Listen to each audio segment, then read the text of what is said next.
Existe um projeto de lei tramitando aqui no âmbito da CCTCI que busca impor as mesmas regras que são utilizadas hoje para o serviço de acesso condicionado, que é mais popularmente conhecido como a TV a cabo ou a TV por satélite. Estas mesmas regras que existem hoje, a regulação que existe hoje para esse serviço de TV a cabo, de TV por assinatura, para as plataformas de streaming de vídeo por demanda. A mais conhecida de todas é a Netflix, mas esse é um tipo de serviço que começa a se popularizar cada vez mais. Muitas plataformas vêm oferecendo, às vezes, os mesmos filmes, o mesmo conteúdo que está disponível na TV por assinatura. Mas apesar de serem serviços semelhantes, eles têm regulações completamente diferentes. Por exemplo, no caso da TV por assinatura, elas são obrigadas a ter um conjunto de horas de produção nacional, de produção independente. Elas pagam ICMS, elas pagam uma contribuição chamada Condecine. Já no outro serviço de streaming, elas pagam ISS, é diferente, não tem a chamada cota de tela, a obrigação de ter conteúdo nacional.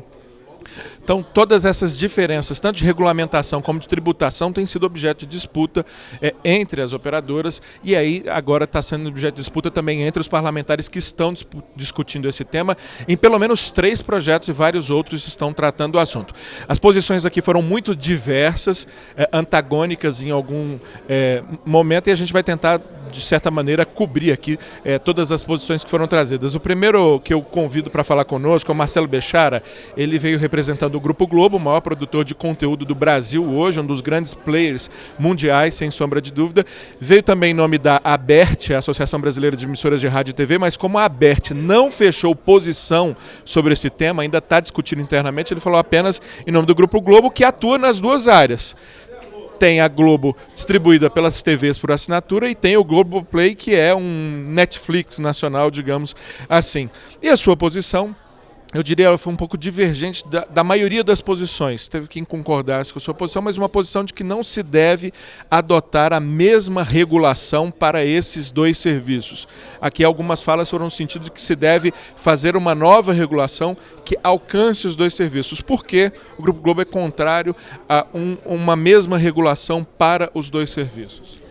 Porque são serviços diferentes, né? Quando você observa, e eu dei esse exemplo, o WhatsApp é um aplicativo que não se confunde com o serviço móvel pessoal, que é o serviço de telefonia celular que é prestado pelas operadoras móveis. Você tem uma série de serviços que estão numa camada na internet, na nuvem, que eles podem até assemelhar-se com serviços de telecomunicações, mas com eles não se confundem por uma razão muito simples. Empresas de telecomunicações são aquelas que desenvolvem a infraestrutura, que dão o acesso, a conexão, em que você tem um terminal e você é conectado através, por exemplo, de um serviço de banda larga, e ali sim você vai ter acesso a uma série de plataformas na internet que dependem necessariamente dessa infraestrutura para existir. Uma das reclamações aqui foi justamente que por ter dois serviços semelhantes, mas não iguais, um está com regulação de mais e tributação de mais, o outro com regulação de menos e tributação de menos. Isso não seria, para usar o argumento aqui, injusto? Eu acho que o Brasil está discutindo uma reforma tributária, de unificação de impostos. Eu acho que esse debate tem que ser levado para lá. Eu acho que sim, tem que ter uma simplificação regulatória em cima das empresas de telecomunicações. O que não pode é engessar o desenvolvimento das empresas de internet, né? Aqui esse negócio de que a internet é uma terra sem lei, a gente já fala que a internet já não é uma terra sem lei desde os anos 90. Apesar disso, as pessoas ainda continuam. Tem o Marco Civil da Internet, tem a Lei de Proteção de Dados Pessoais, o Código Penal se aplica, o Código Civil se aplica, o Código de Defesa do Consumidor se aplica, ou seja, você tem um ambiente com um nível de regulação importante, a internet já prevista com Condecine para vídeo sob demanda. Então, o que falta realmente é uma lei que busque traduzir isso para uma forma mais moderna. E só para completar e concluir, quem serão os grandes distribuidores dos aplicativos no futuro? São as empresas de telecomunicações. Hoje elas distribuem canais. No futuro elas vão distribuir uma série de aplicativos que vai ficar mais fácil você assinar como uma empresa só que já te dá banda larga do que saindo fazendo assinatura com um monte de aplicativo por aí. Ok, muitíssimo obrigado, Marcelo Bechara, representando então o Grupo Globo. Obrigado. Mais uma vez, muito obrigado. Mas eu convidei também o deputado Jorge Bittar, porque hoje ele é consultor, é ex-deputado, é consultor na área de telecomunicações, até por conta de todo o know-how que ele adquiriu como relator dessa lei cuja modificação está sendo discutida agora, a chamada lei do SEAC, a lei do Serviço de Acesso Condicionado, e o deputado apresentou aqui uma visão divergente dessa apresentada da Globo. A Globo e alguns outros parceiros propõem regulações diferentes para o SEAC e para o streaming, o tal serviço de valor agregado. O deputado acha que é a hora de se discutir uma grande regulação para tudo, até porque os serviços, em boa medida, convergiram, né? Explica para a gente melhor, o senhor que tem esse know-how de ter relatado um debate que durou 5 anos até virar a lei do SEAC.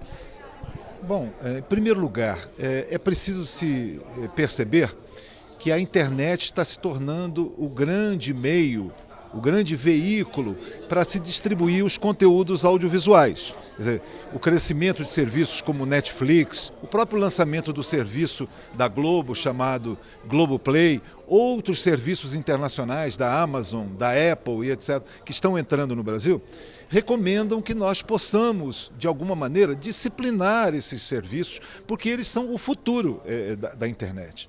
Nós temos um marco regulatório da TV por assinatura. É perfeitamente possível, dentro desse marco regulatório, reconhecendo as semelhanças, mas também as diferenças do serviço distribuído na internet, ter uma única lei que possa tratar desse tema, definindo claramente o papel das agências reguladoras e no caso do audiovisual de fomento, que é o caso da Ancine, a agência que cuida dos serviços de telecomunicações, a Anatel, e, sobretudo, criando mecanismos para estimular a produção do audiovisual brasileiro.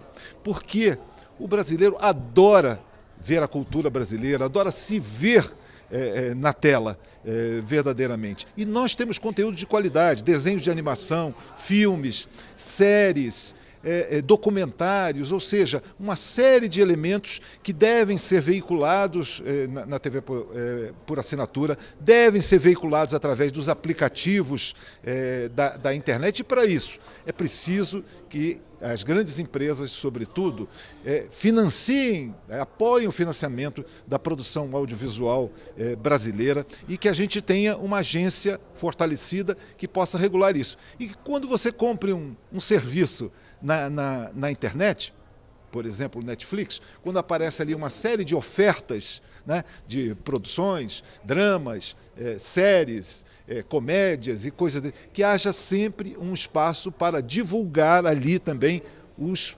conteúdos audiovisuais brasileiros, os filmes e séries, os desenhos de animação infantil brasileiros, para que o brasileiro possa tomar conhecimento desse produto. E, por fim mesmo, para que os nossos produtos possam veicular pelo mundo, né? Isso é cultura brasileira, são serviços brasileiros, a identidade brasileira divulgada pelo mundo, que ajuda até a desenvolver o turismo e outras formas de atividade econômica brasileira. Perfeito. Muitíssimo obrigado, ex-deputado Jorge Bittar, sempre deputado, né, relator da lei do SEAC, essa lei que está sendo discutida agora, e tanto o ex-deputado como outros participantes mencionaram que não se pode, no caso dessas mudanças tecnológicas tão rápidas e radicais que acontecem agora, se demorar tanto tempo para discutir uma nova regulação, como foi no caso do SEAC, que, eu repito, durou 5 anos.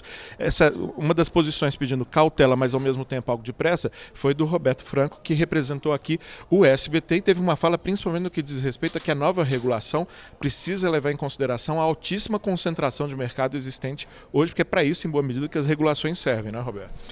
A lei, muitas pessoas falam que a lei está caduca. Eu sempre digo o seguinte, a lei não está caduca. A lei resolveu vários problemas, não resolveu outros, e outros problemas surgiram ao longo da existência da lei, que realmente ela precisa ser atualizada. Mas não é pontualmente um artigo ou outro. Tem que se olhar a lei, tem que se olhar o espírito que ela buscou regular, o que é que ela quis trazer de equilíbrio entre setor privado e a sociedade, em termos de benefício para a sociedade e em termos de regular uma competição. Então, hoje, na hora que você fala em tirar artigo 1, 2 ou 3, qualquer que seja, ou colocar novos artigos, tem que se ver o equilíbrio desse ecossistema, tem que ver o impacto econômico, tem que se verificar o que é que isso traz de estruturação do setor ou desestruturação do setor e qual o benefício do consumidor. Existem problemas de competição, sim, apontados pela Ancine, pelo CAD, pela Anatel, que não foram resolvidos com o texto anterior e que tem uma oportunidade muito grande de regular. Então não se pode tirar o único artigo, que é o 5º, que trata da competição, de uma proteção de competição simétrica, em que teve um espírito de evitar que tivesse um controlador da cadeia, o porteiro de boate, e não se colocar algo no lugar que se atualize a lei de proteger contra o poder significativo de mercado, que é o de fato que vem atuando no Brasil e fazendo que não surjam novos players nem na distribuição, nem na programação. Outro lado é a internet, que traz como novidade que a internet realmente não é SEAC. Ninguém quer regular a internet, mas um serviço de audiovisual prestado sobre a internet, ele tem sim que respeitar o espírito que se buscou no SEAC, de proteger a população, de proteger os negócios, de proteger a competição e de proteger a pluralidade. Se a Constituição Federal diz que a comunicação social é protegida e ela deve ter livre acesso à população como direito de acesso à informação, qualquer plataforma, seja ela atual ou futura, esse princípio deve ser respeitado. A população deve ter acesso, sim, à programação da Radiodifusão, dos canais universitários, dos canais de TV Câmara, Justiça, Senado, tal qual tem hoje previsto na lei do SEAC. Então, é uma modernização da lei, é uma revisão dos problemas que ela carrega, mas tem que ser feita de maneira sistêmica, de maneira completa e aprofundada. Não precisa ser demorada a discussão, mas também não se pode pegar uma discussão que durou 5 anos, não se pode pegar uma discussão como foi do PLC, que durou 3 anos, e imaginar que esse assunto tão complexo possa ser discutido em 3 semanas. Perfeito. Muitíssimo obrigado, deputado Roberto Franco, representando aqui o SBT. Vou chamar mais um entrevistado, representando a Abratel, que é outra associação, a exemplo da ABERT, que é a emissora... Associação das Emissoras de Rádio e TV. Houve um racha nela no passado, foi criada uma outra associação. Para você saber quem são os principais, digamos, integrantes dessa nova associação: Record, que é vice-líder de audiência, e Grupo Bandeirantes. Samir, eu vou te pedir só um segundinho para explicar isso que o Roberto fez menção aqui, só para você ter uma ideia de em que pé está esse debate. O projeto de lei em debate aqui na comissão, ele busca transpor essa regulação que existe da TV por assinatura também para o serviço de streaming, só que esse projeto, no relatório atual, está sendo rejeitado e aceitado um outro projeto que, na verdade, só mexe na chamada propriedade cruzada, hein? O empecilho que existe hoje, que alguém controle produção, distribuição e empacotamento. Isso, de um modo geral, não agradou a maior parte das pessoas que participou dessa audiência pública aqui. Mas, Samir, o Samir Nobre é, então, representante da Abratel, essa Associação Brasileira de Rádio e TV. A sua posição foi no sentido de que é preciso regular, sim, uma nova regulamentação mais ampla, mas considerando as diferenças, eu queria que você falasse um pouco sobre essas divergências que estão existindo entre atores importantes, como a Globo, que mencionou aqui, que quer manter a separação, o SBT, que quer uma convergência, e vocês que estão mais para uma convergência, mas não exatamente no mesmo sentido do SBT. Bom, Lincoln, basicamente o que acontece é que hoje nós não temos estudos de impacto regulatório ou qualquer tipo de estudo que indique qual o melhor caminho para a atualização da lei do SEAC. Há uma preocupação muito grande, que foi abordada aqui, com a simples queda da verticalização, que é a revogação do artigo 5º, mas sem apresentação de nenhum estudo. E com isso, o que nós abordamos aqui foi que nós não temos condições de apresentar nenhuma proposta que não seja a rejeição imediata dessa proposição. Por que isso? Porque não há nenhum estudo de impacto relatório que aponte quais serão os benefícios para a população brasileira e quais serão os benefícios para as empresas sediadas no Brasil e que empregam no Brasil. Então, o que nós propusemos? Que haja sim uma discussão, que haja sim um debate, que os órgãos reguladores, Anatel e Ancine, estejam presentes aqui para apontar quais são os problemas de assimetria que existem na lei. E sim, a nossa proposta é tratar aquilo que hoje é problema na lei e não criar mais um problema. Então, nós temos 2 caminhos. Ou nós resolvemos um problema existente, ou nós iremos criar mais um problema. E, junto a isso, nós apresentamos uma proposta que nós entendemos que é a pedra fundamental para o serviço de radiodifusão, que é assegurar, nessa nova plataforma que está surgindo, que é o streaming, que todo o serviço de radiodifusão, independente do nosso sistema, que é o sistema privado das emissoras comerciais, mas que todas as emissoras comerciais, estatais, como a TV Câmara, como a TV Senado, e as emissoras públicas, como as emissoras educativas, que elas estejam presentes no streaming de forma gratuita, porque assim prevê a Constituição Federal. Perfeito. Muito obrigado, Samir. Eu tenho tempo de ouvir mais uma pessoa rapidamente representando a sociedade civil. A Marina Pita, de um coletivo de comunicação que defende o direito à comunicação, participou também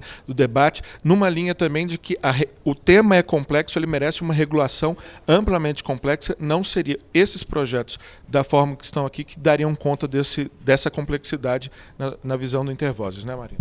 Exatamente. Assim, a gente entende que é preciso regular a oferta de conteúdo audiovisual na internet, mas o que tem aqui, é uma proposta de fazer igual como se fosse um serviço de telecomunicações, ou não fazer, ou não regular, né, simplesmente porque está na internet, como se não houvesse uma certa equivalência na oferta de serviço de comunicação audiovisual nas telecomunicações e na internet, ou só o desregramento e que permite concentração, e aí a gente sabe que essa concentração ela é prejudicial ao consumidor, ao cidadão brasileiro.